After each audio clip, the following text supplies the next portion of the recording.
हम लोग जानते हैं कि ये सब क्लासेस का उद्देश्य एक्चुअली प्रॉफिट एंड लॉस सीखना नहीं है, क्योंकि हम लोग ऑलरेडी ये सभी लोग जानते हैं, सभी लोग इसकी पढ़ाई कर चुके हैं।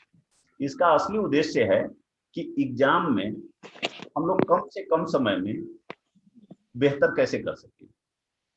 तो उसके लिए प्रैक्टिस बहुत की रोल प्ले करता है, और जो परसेंटेज है उसका एप्लीकेशन अब आगे आप देखेंगे कि सभी प्रॉब्लम्स में, इनफैक्ट ऑलमोस्ट सभी टॉपिक्स में आपको उसकी जरूरत पड़ेगी। तो उसका अच्छा से प्रैक्टिस करके आप लोग समझ लें। अब हम लोग प्रॉफिट एंड लॉस का शुरुआत करते हैं। प्रॉफिट एंड लॉस बड़ी इंपॉर्टेंट टॉपिक है। आप देखेंगे कि प्रायः सभी एग्जाम्स में इसके अच्छे खासे प्रॉब्लम्स आते हैं। कारण होता है कि इसका ये बहुत सारे टॉपिक्स को कवर कर सकता है। बहुत सारे टॉपिक्स को इसका जब प्रॉब्लम फ्रेम करते हैं तो बहुत सारे कॉन्सेप्ट्स को इंक्लूड कर सकता है। इसलिए यह बहुत जो टॉपिक है पॉपुलर टॉपिक है।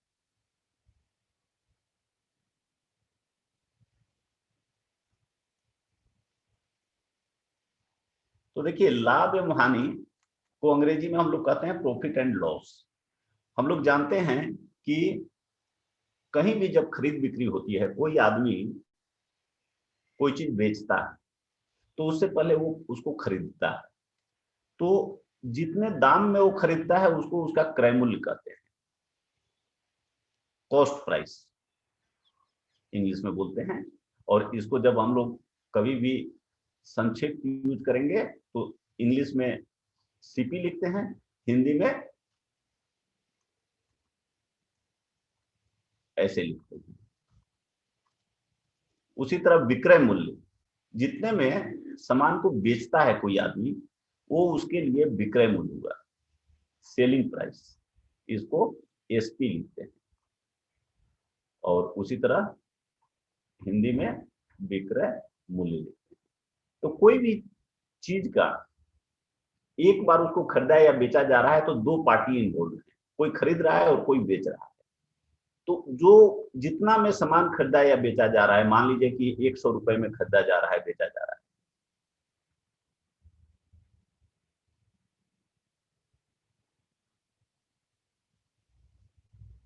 और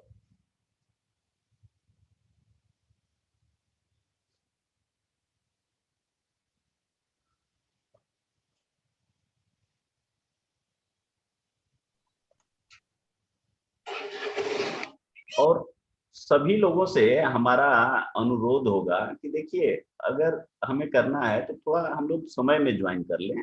उससे क्या होता है, पढ़ाते समय ना, पढ़ते समय ये बहुत सारा ना, जब बार बार आता है, एवरी सेकंड आता है मैसेज ना कि किसी को एडमिट करना है, तो उसमें क्या होता है कि आपका जो पढ़ाई करने का तारतम्य होता है वो देखिए टूट जाता है।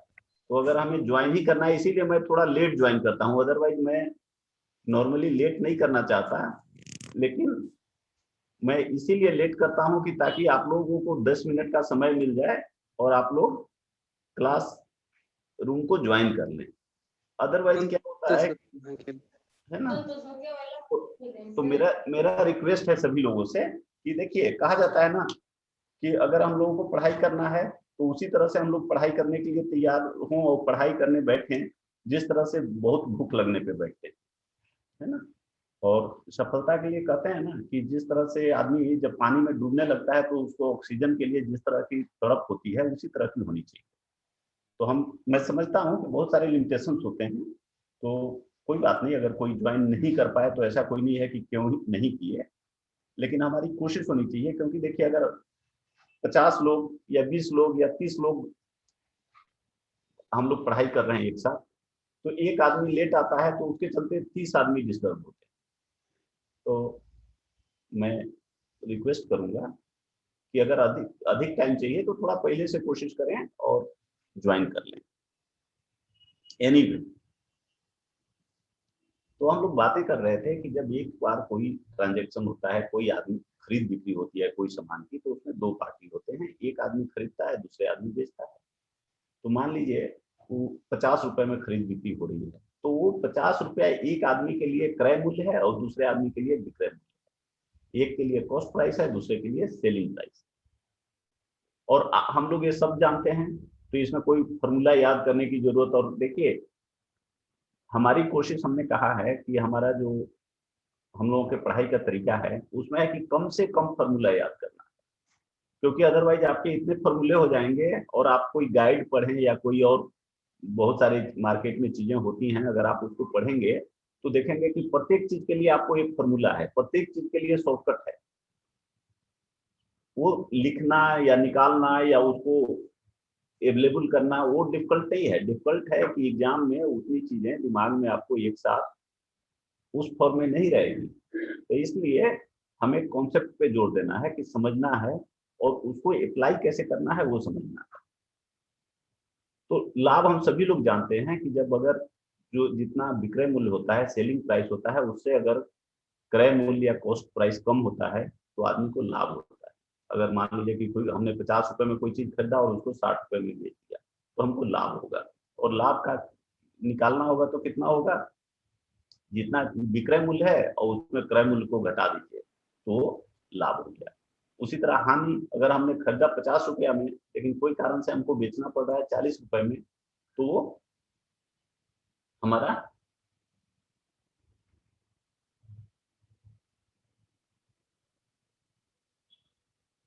घाटा हो गया, हानि हो गया। तो हानि जो होता है selling price, cost price minus selling price होता है। कभी कभी एग्जामिनर आपको ऊपरी व्यय भी दे देता है। मान लीजिए आपने कोई कोई वेंडर है जिसने कोई सामान खरीदा, फल खरीदा, अब उसको आगे बेचना है, लेकिन पहले जहां से उसने खरीदा वहां से उसको अपने शॉप तक ले जाने में भी कुछ पैसे लगते हैं, वो भी आखिर उसका खर्च है। तो वैसे खर्च को ऊपरी व्यय या लागत बोलते हैं, और वो भी लाभ हानि में जोड़ा जाता है। अगर वैसा उसको देख के आपसे पूछता है तो उसको भी आप क्रय मूल्य में का पार्ट बना देंगे। प्रतिशत लाभ, अब हम प्रतिशत जानते हैं कि प्रतिशत क्या होता है। तो प्रतिशत लाभ करने का मतलब कि जो लाभ उसको हो रहा है या जो लाभ हो रहा है इसको आपको प्रतिशत में बदलना है। तो आप जानते हैं कि जब भी हम लोग प्रतिशत की बात करते हैं, तो हमने डिस्कस किया था कि प्रतिशत जब भी हम बात करें तो प्रतिशत का मतलब है कि किसका प्रतिशत। हमारे दिमाग में तुरंत क्वेश्चन आना चाहिए किसका प्रतिशत। तो जो लाभ हानि का यहाँ पे आपका डिस्कशन होगा, इसमें हमेशा जो बेस होता है, आधार होता है, जिसके प्रतिशत की हम लोग बात करेंगे वो क्रय मूल्य होगा हमेशा। तो ये चीज आपको ध्यान रखना है, क्रय मूल्य का। वो प्रॉफिट लॉस। तो जैसे अगर मान लीजिए हमने कहा कि हमने 50 रुपए का चीज खरीदा था और इसको 60 रुपए में बेच दिया, तो लाभ कितना हो गया, 10 रुपए। तो 10 रुपए लाभ कितने में हुआ, 50 में। तो प्रतिशत लाभ अगर हम निकालेंगे तो कितना होगा, 10/50 गुना 100, ये कैंसिल कर दीजिए तो ये हो गया 20। ऐसे तो हमेशा क्रय मूल्य से निकालेंगे। उसी तरह प्रतिशत हानि, जहां देखिए मैथ में हमने बताया कि आपको अलग से कोई सोचने की जरूरत नहीं, जहां लाभ हो गया फॉर्मूला समझ गए या डिस्कस कर लिए। हानि भी क्या है, माइनस लाभ हानि है। ये यहाँ पे इसको देखिए उल्टा कर दिए तो ये हानि निकल गया। तो प्रतिशत हानि, इसीलिए हमने अलग से फॉर्मूला नहीं लिखा है। सेम थिंग होगा, लाभ की जगह हानि कर दीजिए तो हानि भी क्या, और उसका प्रतिशत निकालने समय क्या होगा, क्रय मूल्य जो होगा, कॉस्ट प्राइस जो है जितना में उसने खरीदा था वो आधार होगा। तो हानि बाई क्रय मूल्य गुना 100। अब जैसे दुकान में हम लोग जाते हैं खरीदने सामान को, तो बहुत समय देखिए क्या देखते हैं हम लोग कि जो डिब्बा होता है उस पर लिखा हुआ होता है, मान लीजिए 200 रुपए लिखा हुआ है, तो उसको हम लोग कहते हैं मार्क प्राइस, एमपी। इसको मार्क प्राइस, अंकित मूल्य। अंकित समझते हैं सब लोग, मार्क भी समझते हैं। तो जितना उस पर मार्क किया हुआ है, लिखा हुआ है, वो है, जितना अंकित है उस पर, तो उसको अंकित मूल्य बोलते हैं। लेकिन दुकानदार जो होता है वो कहता है कि भाई हमने हम आपको छूट दे रहे हैं, उससे कम में दे रहे हैं, तो उसको जो जितना कम करता है उसको डिस्काउंट बोलते हैं। इंग्लिश में, हिंदी में बट्टा या छूट बोलते हैं। अब छूट दो तरह का हो सकता है। वो आपको कह सकता है दुकानदार कि चलिए हम आपको 50 रुपए का छूट दे रहे हैं, 50 रुपए, या कह सकता है कि हम आपको 10% का छूट दे रहे हैं, ऐसे कह सकता है। तो जो सेलिंग प्राइस होगा, विक्रय मूल्य होगा, वो मार्क प्राइस, जितना उस पर मार्क किया हुआ है, माइनस जितना डिस्काउंट दे रहा है। डिस्काउंट जैसे 50 रुपए दे दिया, अगर मान लीजिए कि मार्क प्राइस एग्जाम्पल के लिए 100, और उसने कहा कि डिस्काउंट जो है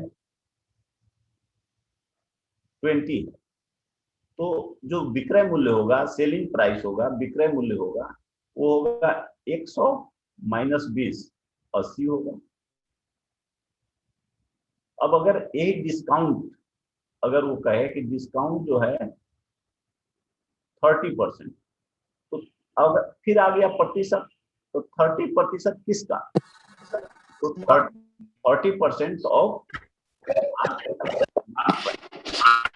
30% ऑफ 100 मीन्स 30। तो अब यहाँ सेलिंग प्राइस कितना हो जाएगा? मार्क प्राइस जितना था, अंकित मूल्य जितना था, और उसमें जितना बट्टा उसने दिया या छूट दिया, तो यह है 30, तो हमारा हो गया 70।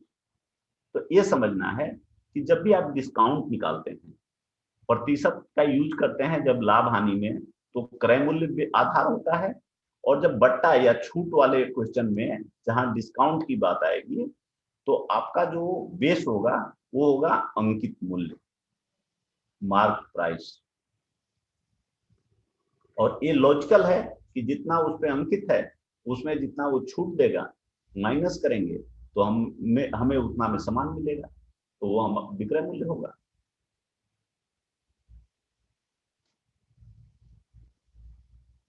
अब देखिए, सेलिंग प्राइस, कॉस्ट प्राइस निकालने में प्रतिशत का कैसे उपयोग करते हैं, ये देखिए। जैसे मान लीजिए कोई भी चीज 100 रुपए में आपने खरीदा, 1 रुपया आपका सीपी प्राइस। अब कहता है कि इसको 20% का फायदा लेकर दुकानदार ने बेच दिया, तो हम लोग देखे थे कि 20% फायदा का मतलब कितना हो जाएगा? ऊपर में 100 प्लस 20 बट्टा 100,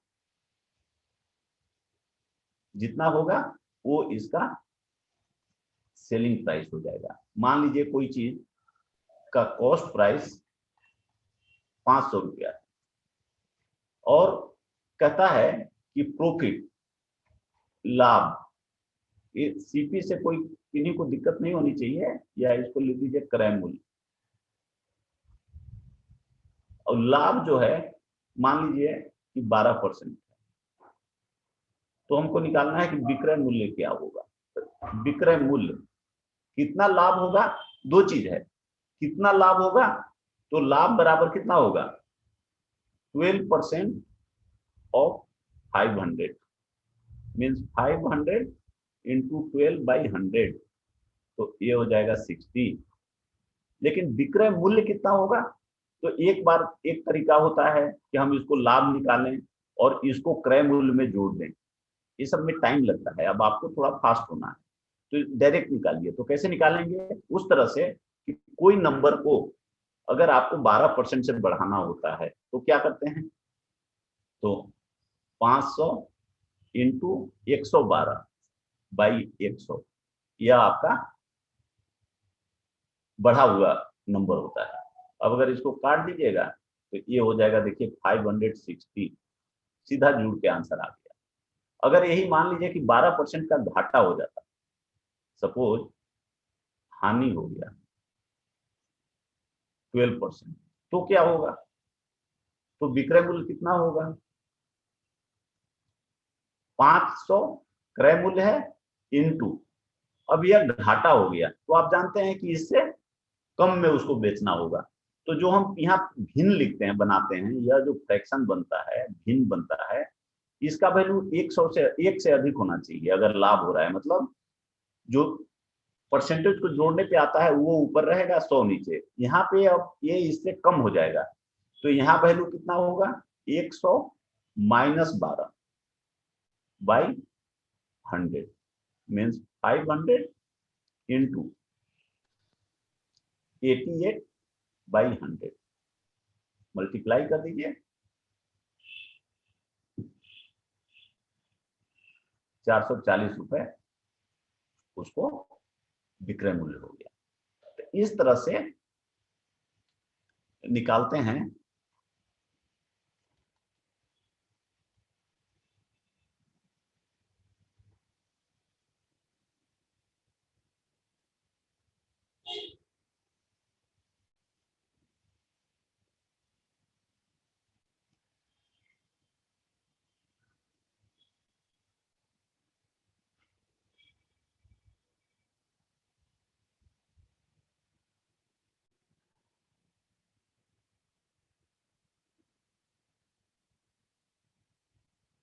इस तरह से हम लोग निकालते हैं सेलिंग प्राइस, कॉस्ट प्राइस और लाभ का प्रतिशत या घाटे का प्रतिशत अगर हमें दिया हुआ है। मान लीजिए कि आपको कॉस्ट प्राइस दिया हुआ है कि कोई चीज का सेलिंग प्राइस दिया है। सेलिंग प्राइस मतलब विक्रय मूल्य बराबर, मान लीजिए दिया हुआ है 560 रुपए और लाभ जो मिला उसको वह दिया हुआ है 12%। तो आपसे कह रहा है कि क्रय मूल्य कितना होगा। तो अब अगर क्रय मूल्य को आप x मान लीजिए, तो जो विक्रय मूल्य होता है जैसे आप पहले बनाए थे 560 विक्रय मूल्य दिया हुआ है बराबर क्रय मूल्य गुना 120 बाई 112 बाई 100 इतने होगा। अब हमको ये वैल्यू निकालना है, पहले ये वैल्यू दिया हुआ था यहाँ निकालना था, तो ये निकालना है। तो x इक्वल टू हो जाएगा 560 गुना 100 बटा 12।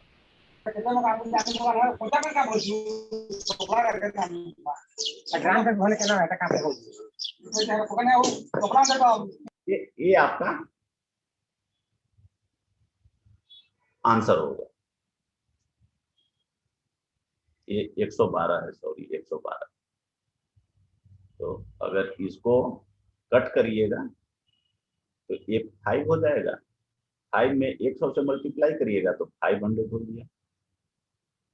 तो अब इसके लिए अलग फॉर्मूला नहीं कि इतना प्लस इतना, वो सब कुछ नहीं करना है। तो अब देखिए इससे आप क्या समझ सकते हैं कि लाभ हो रहा है, सेलिंग प्राइस इतना दिया है, कॉस्ट प्राइस इतना दिया है।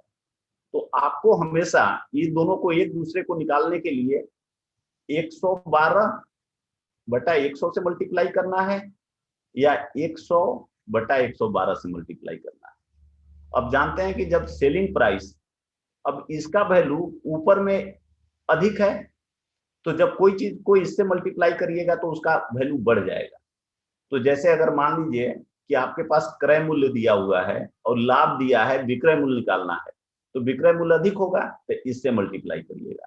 लेकिन विक्रय मूल्य में दिया हुआ है क्रय मूल्य निकालना है तो आपको इससे करना पड़ेगा। और ये इससे एक ही याद रखिएगा या प्रैक्टिस करिएगा तो आपको यही काफी होगा उसको करने के लिए। तो इस तरह से ये प्रोसेस, ये सब इसलिए हम लोग इतना डिस्कस कर रहे हैं कि इसको आपको फास्ट करना आना चाहिए। अब हम बात करते हैं छूट की। देखिए छूट जैसे हमने डिस्कस कर लिया कि पहले अंकित मूल्य होता है, मार्क प्राइस होता है। अब अगेन यहाँ भी वही चीज होता है। अगर वह मान लीजिए कि 10% छूट दे रहा है और यहाँ क्रय मूल्य नहीं होके क्या होगा, अंकित मूल्य। मान लीजिए अंकित मूल्य 200 रुपए है और आपको ये जो बट्टा है, डिस्काउंट है, ये 10% है। तो हमें निकालना है विक्रय मूल्य। तो विक्रय मूल्य क्या होगा, अब इससे कम करेगा, 10% कम करना है। तो 200 इंटू 100 में 10 कम करिए, 90/100, तो यह कैंसिल, तो यह 180 रुपया। तो जिस तरह से जब आप क्रय विक्रय वाला देख रहे थे तो घाटा था, तो उस तरह से डिस्काउंट है, एक्चुअली उसको फायदा होगा, लेकिन कैलकुलेशन के हिसाब से परसेंटेज के लिए ये उसी तरह से है जिस तरह से यहाँ पे जितना डिस्काउंट है उसको कम कर दिए, तो ये आपको मिल गया। अब कभी कभी क्या करता है कि वो एक डिस्काउंट नहीं देके वो कहेगा क्रमिक छूट, यहाँ हमने देखिए लिखा है क्रमिक छूट, मतलब जैसे मान लीजिए वो कहेगा 10%, 20% का क्रमिक छूट दे रहा है। तो हम लोग परसेंटेज में देखे हैं कि कोई चीज को अगर बारी बारी से पहले 10% बढ़ाएं और 20% बढ़ाएं तो उसका जो वैल्यू होता है वो 10 + 20 से अधिक होता है। हम लोग देखे हैं कि x + y + xy/100 कितना होता है, क्योंकि वह बढ़ता जाता है।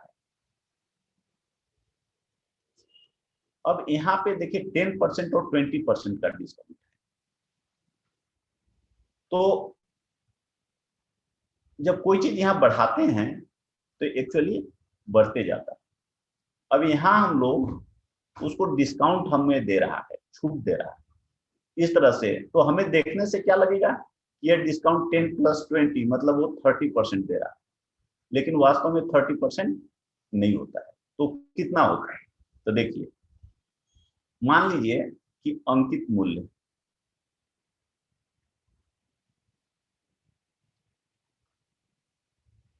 मान लीजिए कि 100, तो हमें विक्रय मूल्य निकालने के लिए क्या करना पड़ेगा, क्रय मूल्य से शुरू करते हैं, जैसे यहाँ अंकित मूल्य से शुरू करते हैं, तो 100 इंटू, अब 10% हमें इस नंबर को कम करना है, तो कितना हो जाएगा 90/100। अगर 10% हम इस पे लगा देंगे तो इतना हो गया। अब इतना जो आया इस पे 20% वो डिस्काउंट देगा, ऐसे कैलकुलेट होता है।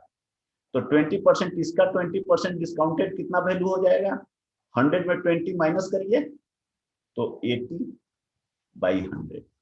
ये 80 कैसे आ रहा है, 100 - 20 तो /100।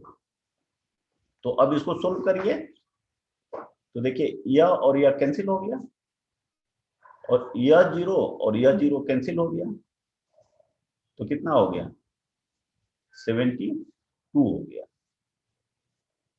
तो उसका विक्रय मूल्य 72 हो गया, तो पूरा जो छूट दिया उसने बट्टा या छूट वो कितना दिया, 100 रुपीज में पहले वो अंकित मूल्य था उसका और 72 में बेचा, तो इसको जब घटाइएगा तो आ गया 28 रुपए। तो ये जो लिखा था 10% 20%, इसको देखने से लग रहा था कि हमें 30 रुपीज का डिस्काउंट या छूट मिल रहा है, लेकिन जब हमने कैलकुलेट किया तो वास्तव में कितना आ गया,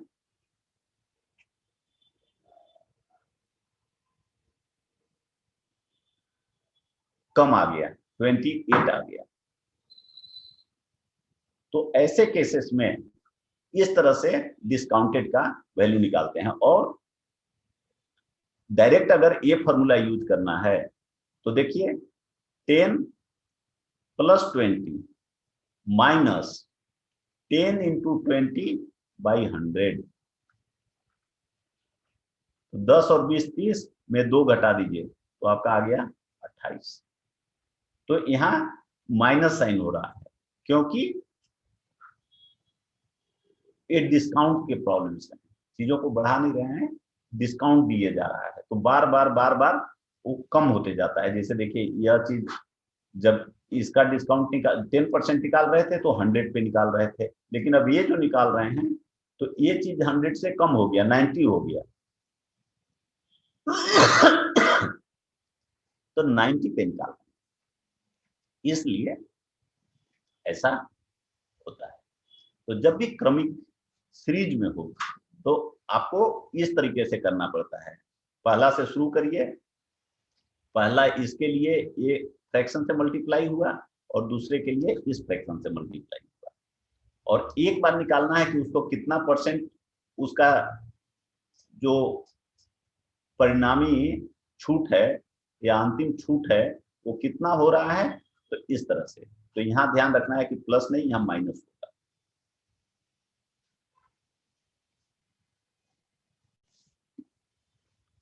कभी कभी इस तरह से प्रॉब्लम आते हैं, हम यहाँ देखिए वही डिस्कस करेंगे जो स्पेसिफिक होते हैं, जो एग्जाम में जिस तरह के आते हैं, और बाकी जो जैसे परसेंटेज का करके आपको बहुत ज्यादा फॉर्मूला याद नहीं रखना, अदरवाइज एग्जाम में आपको दिक्कत होगी। बहुत समय प्रॉब्लम्स ऐसे आते हैं कि selling price of X items is equal to cost price of Y items, कि मान लीजिए कहेगा, जैसे एग्जाम्पल देखिए तब आपको समझ में आएगा कि 5 आइटम बेचने पर कोई आदमी ए है, उसको एक आइटम के विक्रय मूल्य, ध्यान रखिएगा कि क्या कह रहा है, के बराबर लाभ होता है। कोई आदमी है 5 आइटम बेचा, जितने रुपए में भी बेचा, तो उसमें एक आइटम का कोई दाम है कितना हो, उतना उसको लाभ हो रहा है। तो अब आपसे पूछ रहा है कि कितने प्रतिशत का लाभ होता है। अब आप फॉर्मूला याद करने का कोशिश करिएगा, आपको हमेशा कंफ्यूजन रहेगा, हमेशा होते रहेगा। उसके बदले ऐसे जब प्रॉब्लम आए तो आप समझ लीजिए कि एक चीज का जो बेच रहा है उसका 1 रुपया दाम है। तो यहाँ कहता है कि 5 आइटम बेचा तो उसका विक्रय मूल्य कितना हो गया, 5 रुपया हो गया, डायरेक्ट वो नंबर आ गया। अब उसका लाभ कितना हो रहा है, एक आइटम के बराबर, तो एक आइटम का दाम कितना है, विक्रय मूल्य 1 रुपया। तो विक्रय मूल्य आपको पता हो गया और लाभ भी पता हो गया, तो क्रय मूल्य कितना हो जाएगा, 5 में 1 घटा दीजिए तो 4 हो गया। तो आपसे प्रतिशत लाभ पूछ रहा है, तो प्रतिशत लाभ कितना होता है, लाभ बटा क्रय मूल्य गुना 100। तो लाभ इसको कितना हो रहा है, 1 रुपया, और क्रय मूल्य कितना है, 4 रुपया, तो 1/4 गुना 100, 25% आपका उत्तर हो गया।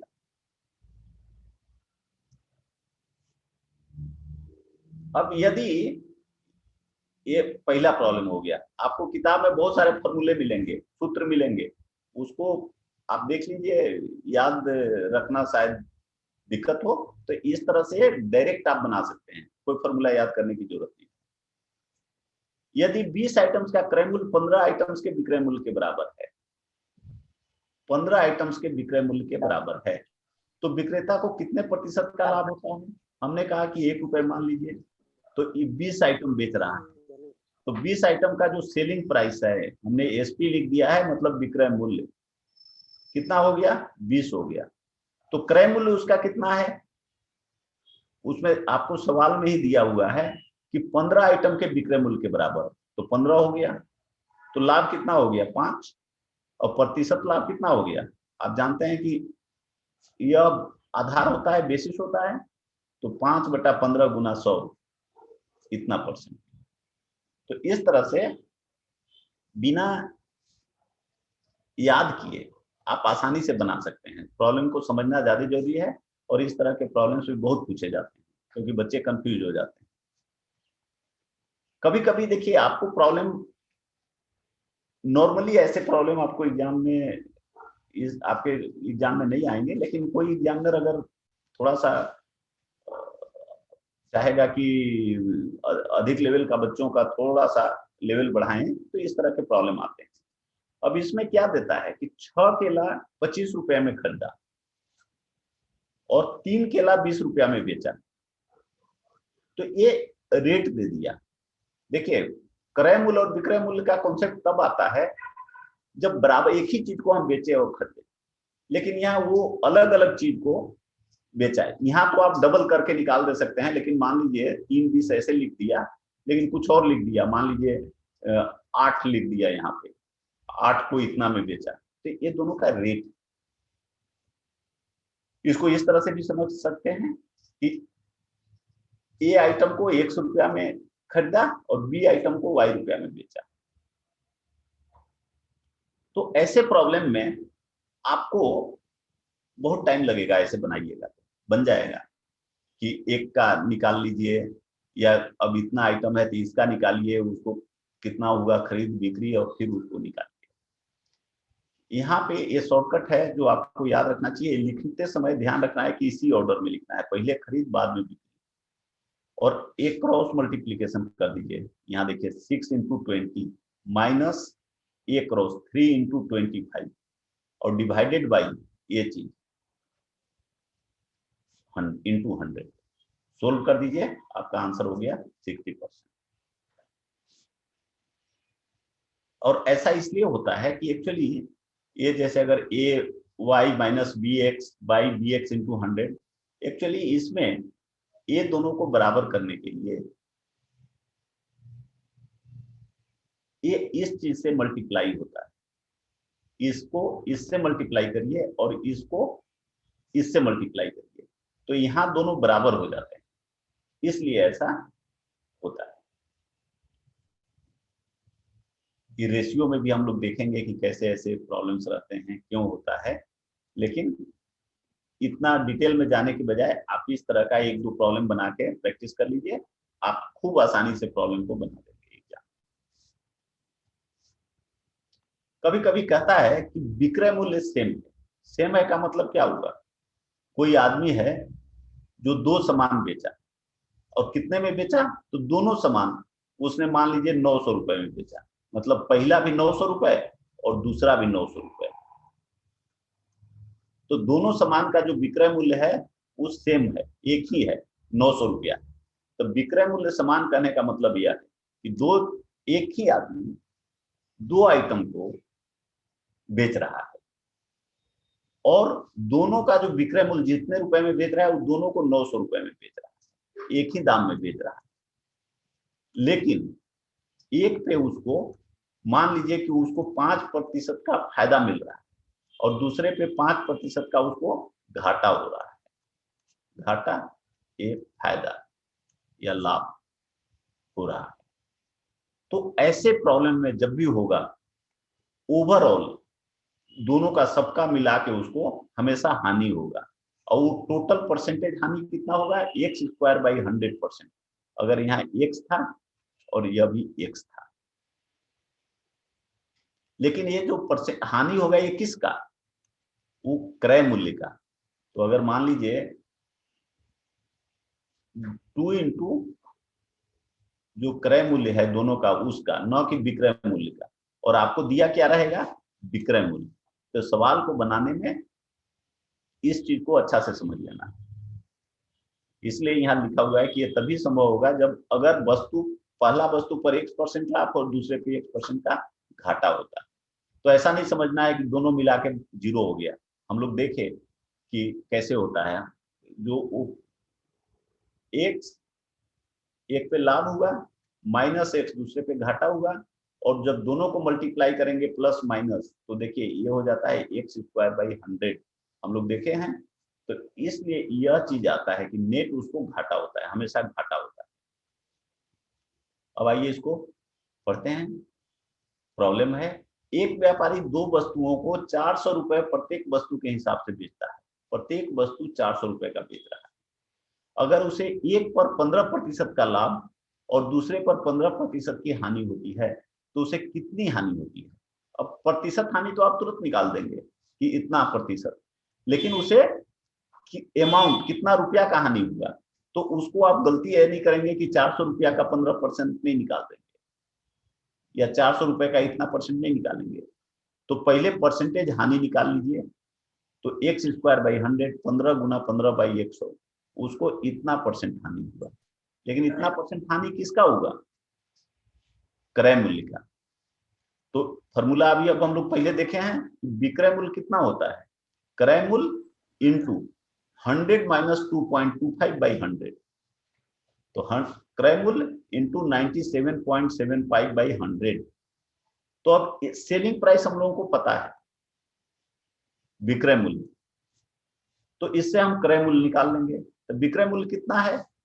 एक चीज का विक्रय मूल्य 400 है, तो 2 चीज का विक्रय मूल्य कितना होगा? 400 गुना 800 रुपए। तो ये देखिए 800 है।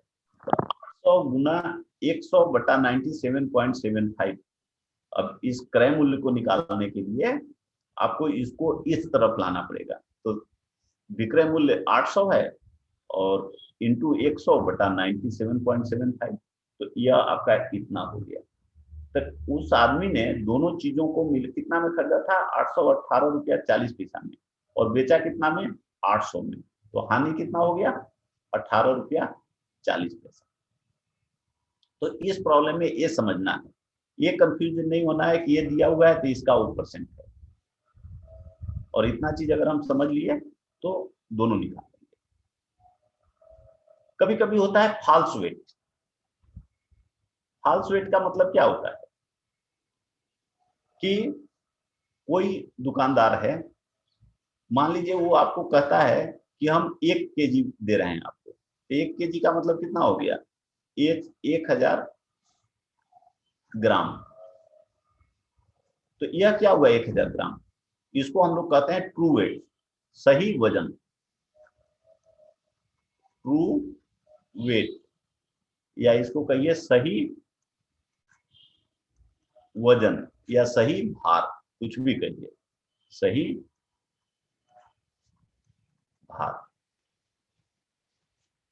अब लेकिन इसके जगह पे आपको 900 ग्राम देता है, 100 ग्राम कम देता है, तो मान लीजिए 900 ग्राम देता है। तो यह क्या हो गया? यह हो गया झूठा, गलत, गलत वजन या गलत भार, या इसी को अंग्रेजी में बोलेंगे फॉल्स वेट। एक ट्रू वेट, एक फॉल्स वेट या रॉन्ग वेट, कुछ भी कहिए। तो उसने गलती कितना किया, इसमें गलती कितना है, एरर कितना है? एरर जो है या गलती या धोखा, चीटिंग कितना किया, ये दोनों में माइनस कर दीजिए तो 100 ग्राम। तो 100 ग्राम हो गया।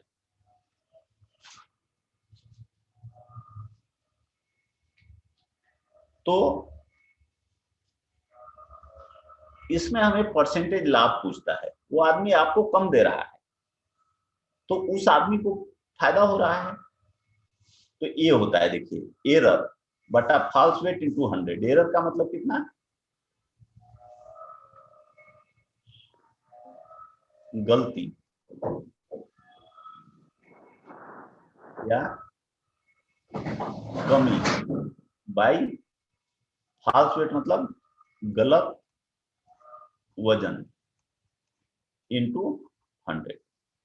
तो ये देखिए, अच्छा से समझ लीजिए कि ऐसे केसेस में जो फॉल्स वेट है, गलत वजन है, वो बेसिस बन जाता है, आधार क्या बनता है? गलत वजन। क्यों? क्योंकि वास्तव में वो उतना ही बेच रहा है, बाकी तो वो फायदा कमा रहा है, तो इसलिए आधार इसका बनता है गलत वजन। ये चीज को अच्छा से समझ लेना। अब जैसे देखिए, एक कोई आदमी है जो चावल को 35% लाभ लेकर बेचता है। अब वो कहता है कि हम 35% का फायदा लेंगे, लेकिन 10% कम वजन तोलता है, ये नहीं बताता है, तो उसे कितने प्रतिशत का लाभ होता है? तो देखिए, अब 10% कम तोलने के कारण उसको कितने प्रतिशत का लाभ होगा? होगा 10% का मतलब क्या होगा कि अगर ट्रू वेट, सही वजन 100 ग्राम अगर वो किसी को देता है, तो वो वास्तव में उसको कितना देता है? 90 ग्राम देता है। तो कमी कितना हुआ? 10 ग्राम का। तो ये फॉर्मूला जो हम लोग लिखे थे, कमी बटा गलत वेट गुना 100, तो इसका प्रतिशत लाभ कितना होगा? कमी 10 ग्राम बटा फॉल्स वेट जो गलत वजन है वो है 90 ग्राम गुना 100, तो 100 बटा 9%। तो प्रभावी लाभ कितना होगा? एक तो वो 35% लाभ ले रहा है और प्लस इतना 100 बटा 9% और लाभ ले रहा है, तो कितना होता है? आप जानते हैं, 2 लाभ उसको मिल रहा है, तो एक A plus B plus A into B by 100। तो A B plus A into B by 100, 1/100। इसको सोल्व कर दीजिए तो 35 प्लस 135 बटा 9, और 135 बटा 9 का आप जानते हैं कि ये होता है 15, तो 35 प्लस 15 जोड़ दीजिए तो 50%। तो इस तरह के जो प्रॉब्लम्स हैं आपको एग्जाम में आएंगे फॉल्स वेट का, तो उसका असली ये है कि आपको समझना है कि इसमें आधार गलत वेट होगा, गलत वजन, और कमी बटा गलत वजन गुना 100, ये आपको उसका प्रतिशत लाभ देगा। ये चीज को अच्छा से समझना है, बनाना है, बाकी सेम। कि देखिए चर्चिल कहा था कि नेवर नेवर गिव इन, मतलब कभी भी हार मत मानिए, कभी भी छोड़िए नहीं। तो इसी तरह से हम लोगों के पढ़ाई लिखाई में भी होता है, हमेशा परेशानियां आती हैं और कुछ चीजें होती हैं हमें नहीं समझ में आती है, उसको हम लोग डिस्कस करेंगे और प्रैक्टिस जरूर करेंगे। नहीं तो अभी क्लास में पढ़ते पढ़ाते समय लगेगा कि हमें समझ में आ रहा है, लेकिन जब उसी चीज को आप करने लगेंगे बाद में या एग्जाम में तो पता चला कि हम भूल गए। तो अगर प्रैक्टिस करेंगे तो वो चीजें आपके दिमाग में कंसोलिडेट हो जाएगी।